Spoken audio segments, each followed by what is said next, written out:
जंगलपुर नामक गांव में घनश्याम नाम का एक गरीब लकड़हारा अपनी पत्नी देवकी और अपनी 15 वर्ष की बेटी शालिनी के साथ रहता था। एक दिन अचानक घनश्याम को बहुत तेज बुखार आ जाता है और वह बिस्तर से उठ भी नहीं पाता है। तभी शालिनी अपने पिता के पास आती है और कहने लगती है, पिताजी, आज आपकी तबीयत बहुत ज्यादा खराब है। आज आप लकड़ी काटने के लिए जंगल बिल्कुल मत जाइए। आज आप घर पर ही रहकर आराम कीजिए। बेटी, अगर आज मैं जंगल नहीं जाऊंगा तो लकड़ी कौन काट कर लाएगा? हमारे घर का राशन भी खत्म होने वाला है।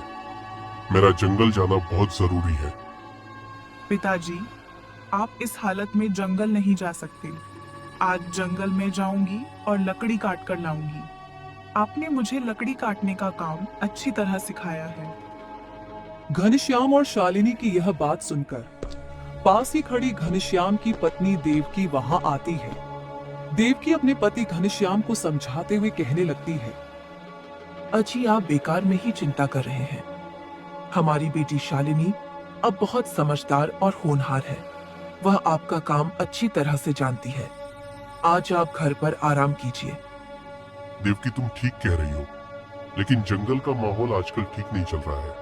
फिर भी अगर शालिनी जाना चाहती है तो मैं उसे मना नहीं करूंगा। हाँ, वैसे भी आगे चलकर आपके इस काम को शालिनी को ही तो संभालना है।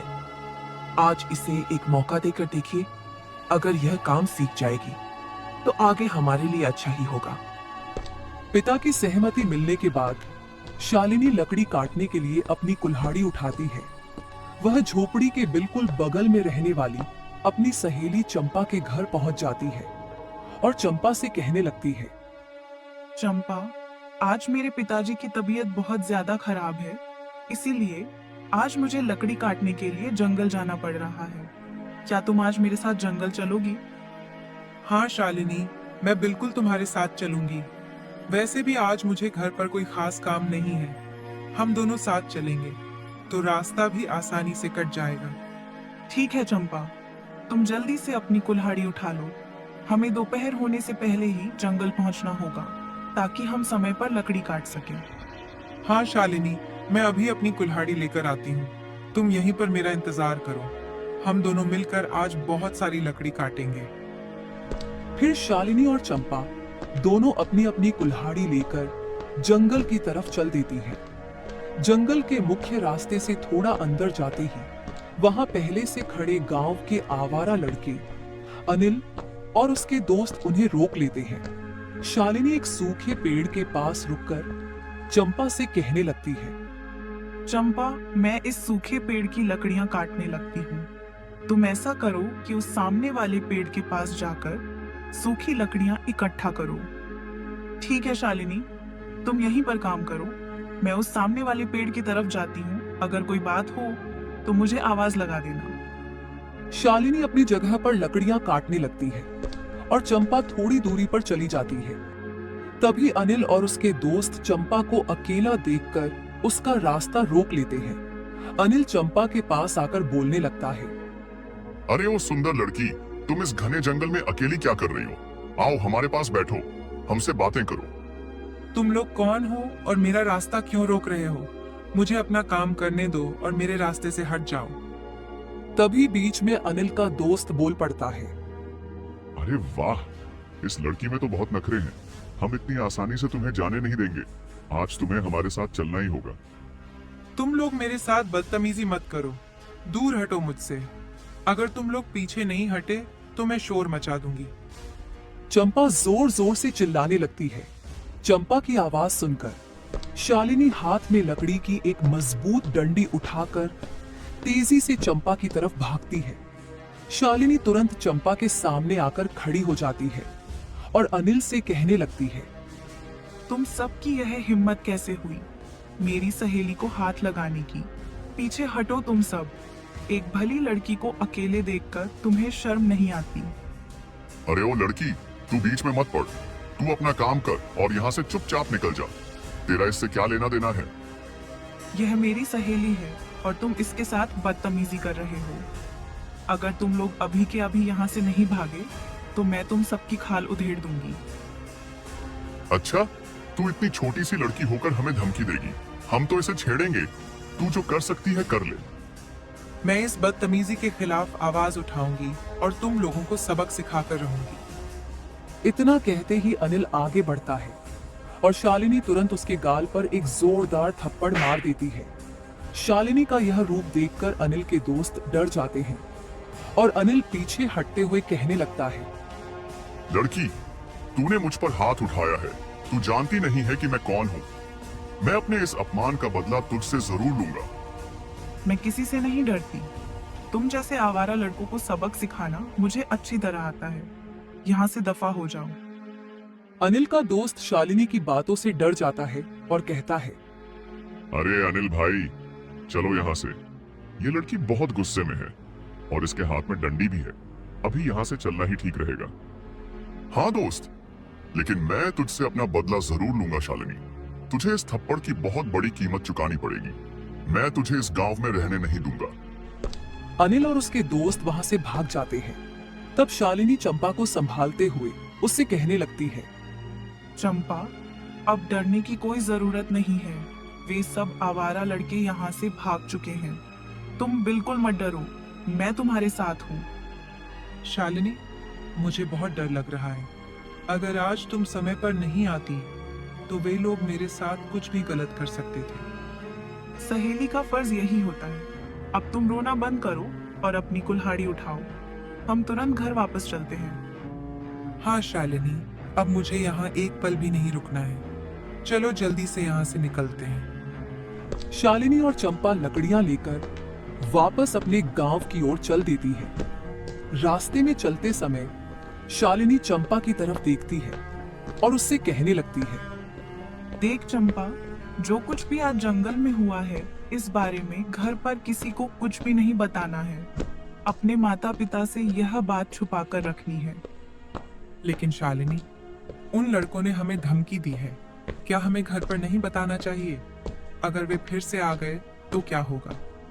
अगर हमारे पिताजी को इस बात का पता चला तो वे हमें कभी भी अकेले बाहर जाने नहीं देंगे। इसीलिए इस बात को यहीं भूल जाओ। हाँ शालिनी, तुम बिल्कुल ठीक कह रही हो। मेरे पिताजी भी मुझे घर से बाहर नहीं निकलने देंगे।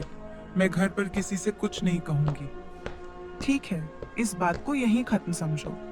अब हम सीधे अपने अपने घर चलते हैं। दोनों सहेलियां गांव पहुंचकर अपने अपने घर चली जाती हैं। दोनों सहेलियां गांव पहुंचकर अपने अपने घर चली जाती हैं। 2 दिन बाद सुबह के समय अनिल अपने दोस्तों के साथ घनश्याम के घर के सामने आकर जोर जोर से चिल्लाने लगता है। उसकी आवाज सुनकर घनश्याम, देवकी और शालिनी और कुछ गांव वालों के साथ मुखिया भी वहां आ जाता है। तभी घनश्याम अनिल से कहता है, अरे अनिल, तुम सुबह सुबह मेरे घर के बाहर आकर इस तरह क्यों चिल्ला रहे हो? क्या बात है? साफ साफ बताओ। घनश्याम चाचा, आज मैं यहाँ तुम्हारी बेटी शालिनी की सच्चाई पूरे गांव को बताने आया हूँ। ये लड़की पूरे गांव को धोखा दे रही है। तुम मेरी बेटी के बारे में क्या बकवास कर रहे हो? तुम साफ शब्दों में बोलो कि मामला क्या है। मामला ये है कि मैं तुम्हारी बेटी शालिनी से सच्चा प्रेम करता हूँ, लेकिन अब यह लड़की मेरे साथ दगा कर रही है। इसका किसी दूसरे लड़के के साथ चक्कर चल रहा है। तुम सरासर झूठ बोल रहे हो। मेरा तुमसे कोई लेना देना नहीं है। तुम 2 दिन पहले जंगल में चंपा के साथ बदतमीजी कर रहे थे और मैंने तुम्हें थप्पड़ मारा था। गांव वालों देखो, यह लड़की अब झूठ बोल रही है। अगर मैं झूठा हूँ तो इसकी सहेली चंपा को बुलाओ, वह खुद सच बता देगी। अनिल की बात सुनकर भीड़ में खड़ी चंपा और उसकी मां आगे आती है। शालिनी चंपा की तरफ देखती है और उससे सच बताने के लिए कहती है, चंपा, तुम चुप क्यों हो? इन सबको सच सच बताओ कि उस दिन जंगल में क्या हुआ था। इन लोगों ने तुम्हें घेरा था या नहीं?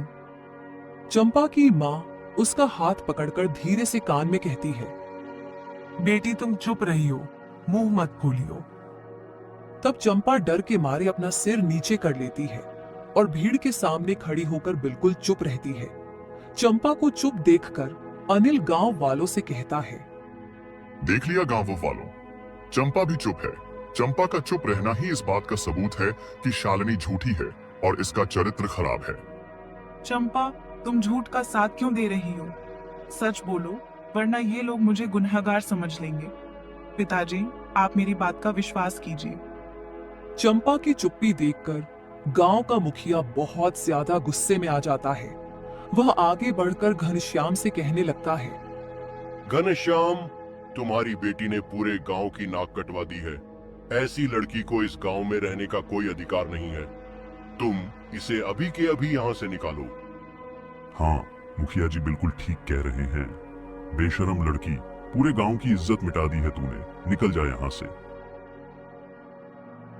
शालिनी मुखिया और गांव वालों की बातें सुनकर डर जाती है और अपने पिताजी से कहती है, पिताजी, माँ, आप लोग तो सच जानते हैं। मैं बेगुनाह हूँ। मैंने कुछ नहीं किया। यह सब अनिल की चाल है। गुस्से और लोक लाज के डर से घनश्याम आगे बढ़ता है और शालिनी का हाथ पकड़कर उसे झोपड़ी से बाहर की तरफ धक्का दे देता है और कड़े शब्दों में कहता है, तू मेरी बेटी बनने लायक नहीं है। तूने मेरा मुंह काला कर दिया है। निकल जा यहाँ से और मुझे दोबारा कभी अपना मुंह मत दिखाना। अरे सुनिए, ऐसा मत कीजिए। हमारी बेटी बेकसूर भी हो सकती है। इसे घर से मत निकालिए। देवकी, तुम चुप रहो। पूरे गांव के सामने चंपा ने भी कुछ नहीं बोला। मैं ऐसी लड़की को अपने घर में एक पल भी नहीं रखूंगा। निकल जाए यहाँ से शालिनी। पिताजी, एक दिन आपको मेरी सच्चाई जरूर पता चलेगी। मैं आज जा रही हूँ, लेकिन मैं बेगुनाह हूँ। शालिनी अपनी कुल्हाड़ी उठाकर गोकुलपुर गांव के रास्ते से हमेशा के लिए बाहर निकल जाती है और दूर खड़ा अनिल मुस्कुराने लगता है। शालिनी के गांव से निकलने के बाद अनिल और उसके दोस्त गांव के चौराहे पर खड़े होकर अपनी जीत का जश्न मनाने लगते हैं। तभी अनिल का एक दोस्त कहता है, अनिल भाई, तुमने तो कमाल कर दिया। उस घमंडी लड़की शालिनी को पूरे गांव के सामने बदनाम करके बाहर निकलवा दिया। अब हमारा रास्ता साफ है। हाँ, उसने जंगल में मुझ पर हाथ उठाने की हिम्मत की थी। मेरे गाल पर लगा वह थप्पड़ मैं कभी भूल नहीं सकता था। मैंने अपना बदला पूरा कर लिया। लेकिन अनिल भाई, अगर उसकी सहेली चंपा कभी मुंह खोल देगी तो हमारा झूठ पकड़ा जाएगा। फिर गांव वाले हमें नहीं छोड़ेंगे। चंपा कभी कुछ नहीं बोलेगी। उसकी माँ अपनी इज्जत के डर से उसका मुंह बंद रखेगी और अब शालिनी इस गांव में कभी वापस नहीं आ पाएगी। इधर चंपा अपने घर के अंदर बैठी हुई थी और पछतावे से भरी हुई थी। तभी उसकी माँ देवकी के घर से लौटकर कमरे में आती है और चंपा से कहने लगती है, चंपा, तूने आज पंचायत में चुप रहकर बहुत अच्छा किया। अगर तू उस दिन की बात बता देती तो पूरे गांव में हमारी बदनामी हो जाती। लेकिन माँ, शालिनी बिल्कुल बेकसूर है। उसने तो जंगल में उन गुंडों से मुझे बचाया था। मेरी चुप्पी के कारण आज वह बेघर हो गई। दूसरों की भलाई के चक्कर में अपनी इज्जत दांव पर नहीं लगाई जाती। अब जो हो गया सो हो गया। इस बात को यही भूल जा। माँ, मुझे अपने आप पर बहुत शर्म आ रही है। मैंने अपनी सच्ची सहेली का साथ छोड़ दिया। भगवान मुझे कभी माफ नहीं करेंगे। धीरे धीरे समय बीतने लगता है और देखते ही देखते इस घटना को पूरे 2 साल गुजर जाते हैं। गोकुलपुर गांव में रहने वाले घनश्याम और देवकी की हालत बहुत खराब हो जाती है। घनश्याम अब बूढ़ा और बीमार रहने लगता है। एक दिन देवकी बिस्तर पर लेटी हुई घनश्याम से कहती है, सुनिए जी, घर में राशन का एक दाना भी नहीं बचा है। मेरी बीमारी की दवाइयां भी खत्म हो चुकी हैं। अब हमारा गुजारा कैसे होगा? देवकी, जब से शालिनी गई है मेरे हाथों में ताकत ही नहीं रही। मैं ज्यादा लकड़ी भी नहीं काट पाता। पर आज मैं पड़ोस के गांव के मेले में जाऊंगा। इस कमजोर शरीर के साथ आप इतनी दूर मेले में कैसे जाएंगे? आपकी सेहत दिन ब दिन बिगड़ती जा रही है। जाना तो पड़ेगा ही देवकी। मैंने लकड़ी के कुछ खिलौने बनाकर रखे हैं। अगर वे मेले में बिक गए तो तुम्हारी दवा और घर का राशन आ जाएगा। घनश्याम अपनी पुरानी पोटली में लकड़ी के खिलौने रखता है और लाठी टेकते हुए सोनपुर गांव के मेले की तरफ निकल पड़ता है। मेले में बहुत भीड़ भाड़ थी और घनश्याम एक कोने में अपनी दुकान लगा लेता है तभी वहां से गुजर रहा एक ग्राहक शंभू रुकता है। और कहता है, अरे बूढ़े बाबा, ये लकड़ी के खिलौने कितने के दे रहे हो? आजकल इन खिलौनों को भला कौन खरीदता है? बाबूजी, ये बहुत मजबूत खिलौने हैं। मैंने खुद इन्हें अपने हाथों से बनाया है। केवल 10 रुपए का एक खिलौना है, ले लीजिए। नहीं बाबा, आजकल के बच्चे इन लकड़ी के खिलौनों से नहीं खेलते।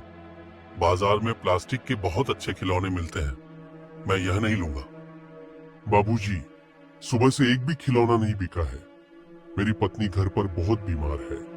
कुछ तो तरस खाइए और एक खिलौना ले लीजिए।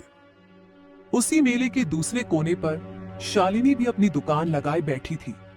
उसने अपना भेष बदल रखा था। सिर पर पल्लू था और मुंह पर कपड़ा बांधा हुआ था। शालिनी वहां लकड़ी की सुंदर ज्वेलरी बेच रही थी। तभी एक महिला पुष्पा उसकी दुकान पर आकर कहती है, अरे लड़की, ये लकड़ी के झुमके और हार तो बहुत ही सुंदर है। ऐसी कलाकारी मैंने पहले कभी नहीं देखी। यह सब कितने का है? जी माता जी, यह पूरा सेट 50 रुपए का है। मैंने इसे बहुत मेहनत से तराश कर बनाया है। आप पहनेंगी तो बहुत अच्छी लगेंगी। यह तो बहुत सस्ता है और दिखने में भी अनोखा है।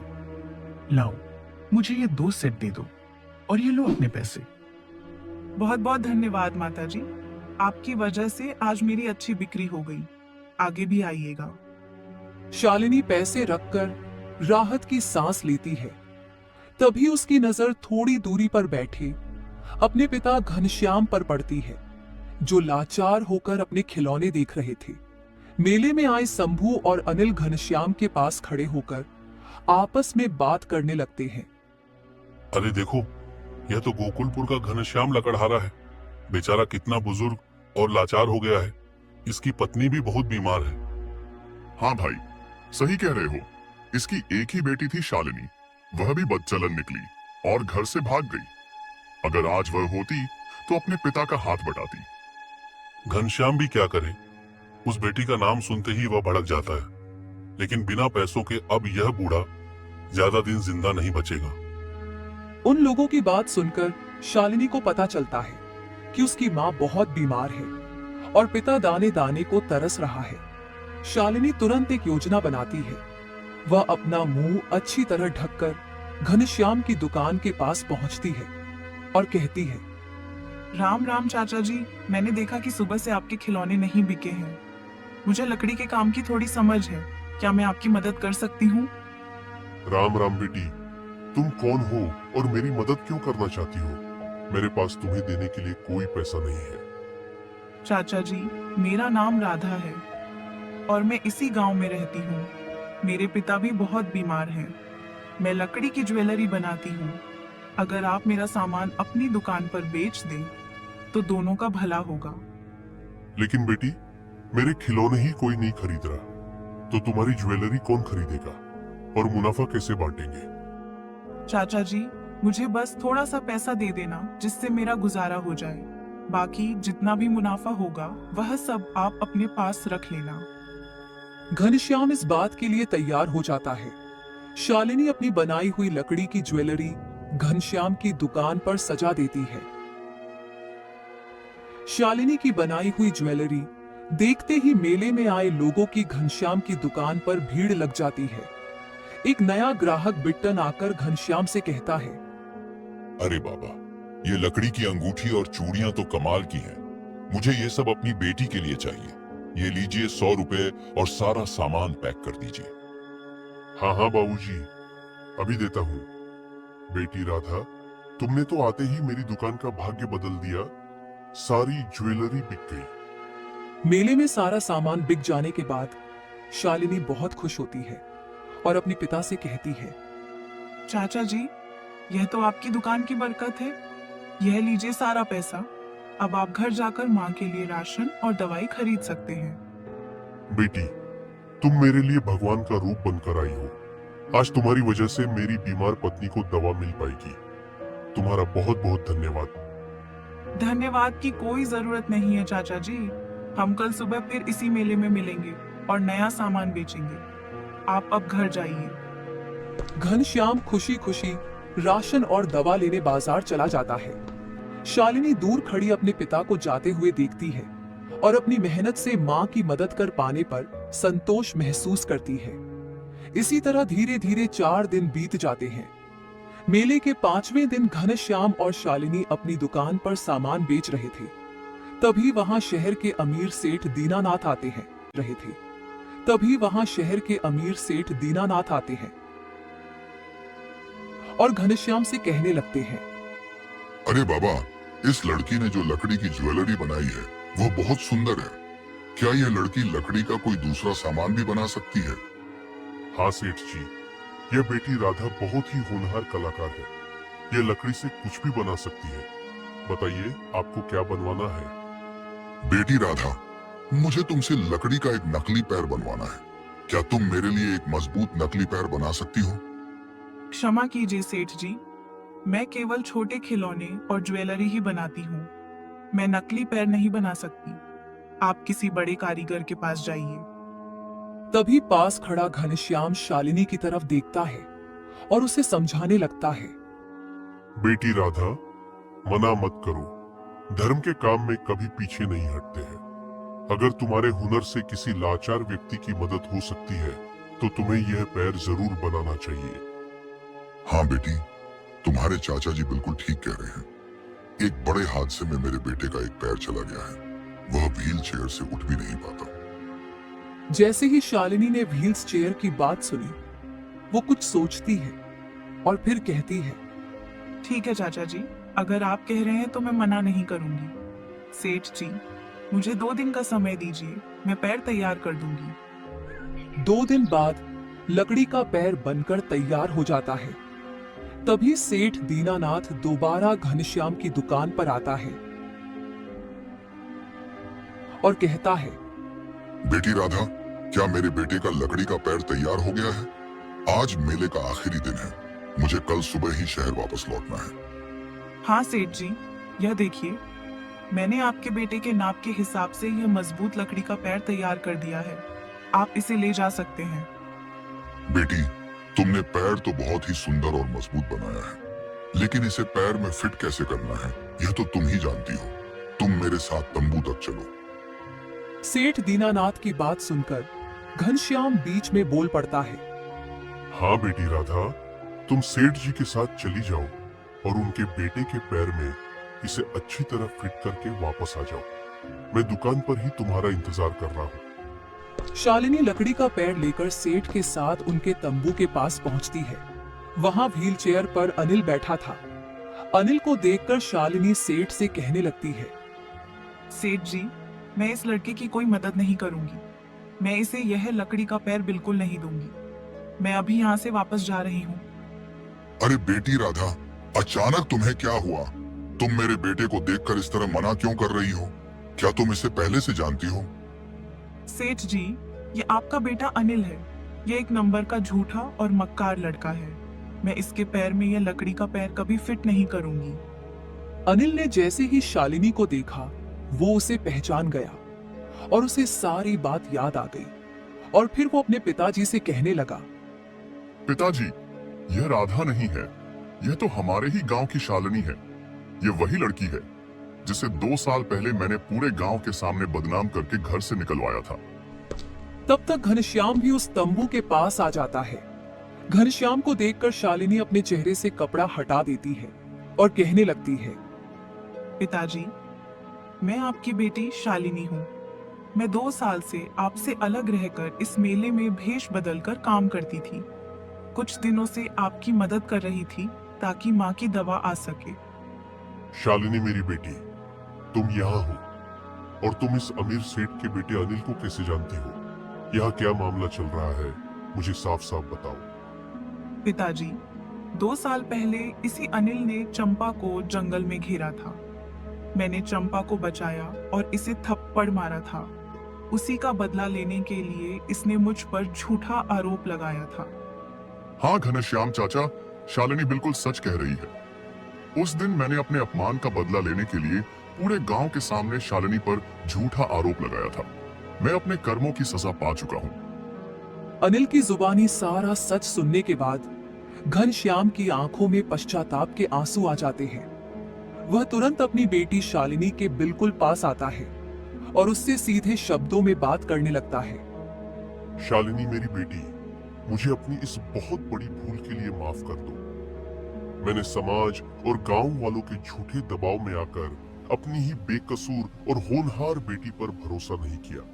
मैंने लोक लाज के डर से तुम्हें अपने ही घर से धक्का देकर बाहर निकाल दिया था। आज मैं तुम्हारी नजरों में गुनहगार बन चुका हूँ बेटी। पिताजी, आप अपने आप को दोषी मत मानिए और मुझसे माफी मत मांगिए।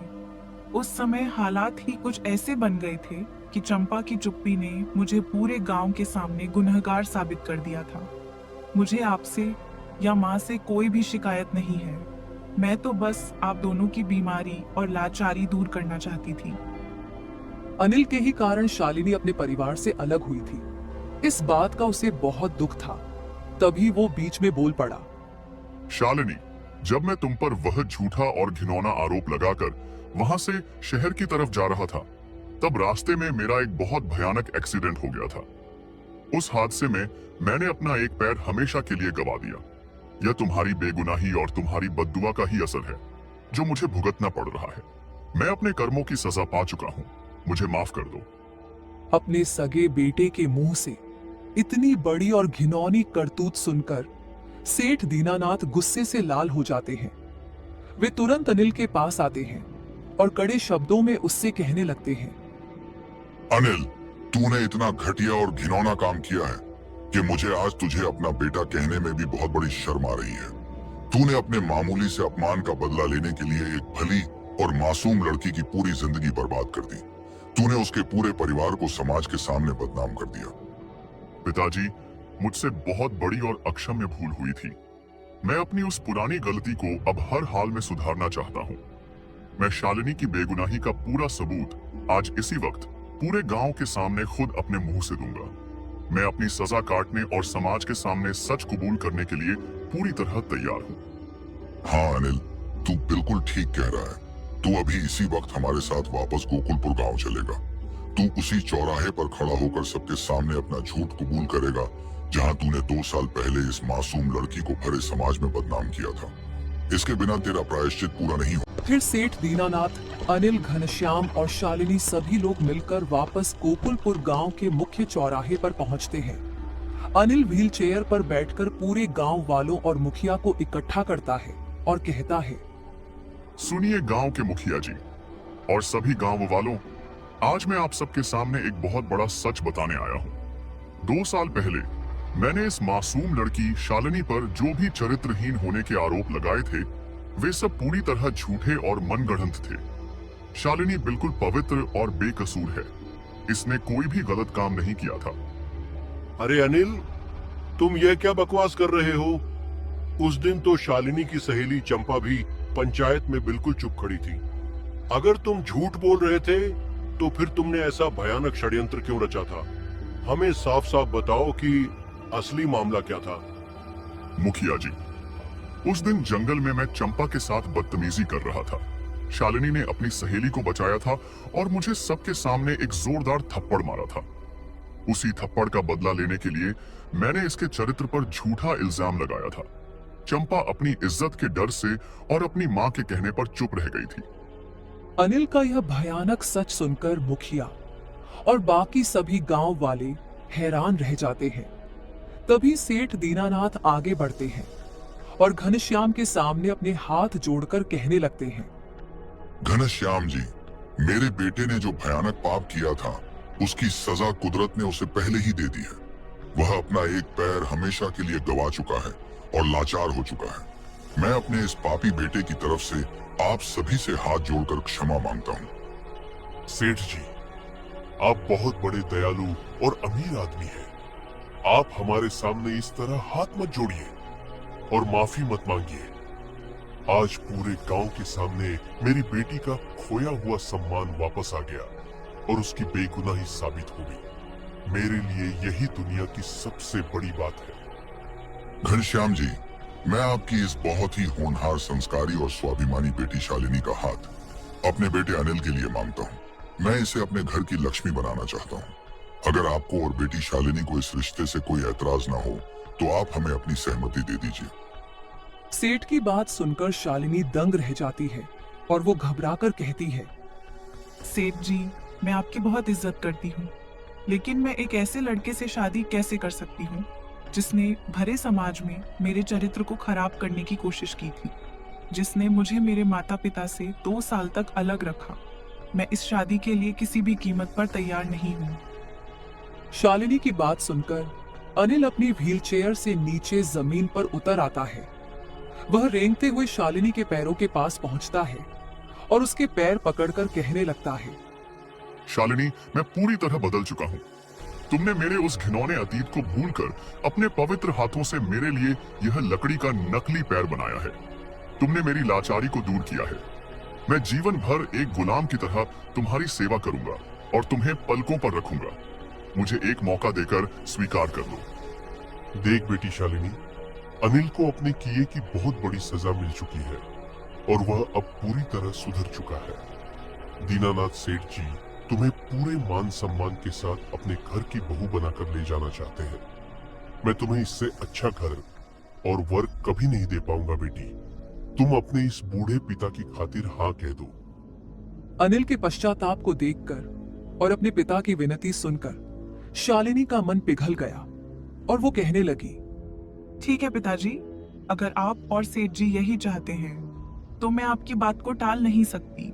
मैं आपके इस फैसले का पूरा सम्मान करती हूँ। मैं अनिल से शादी करने के लिए अपनी सहमति देती हूँ। इसके बाद पूरे गोकुलपुर गांव के सामने शालिनी और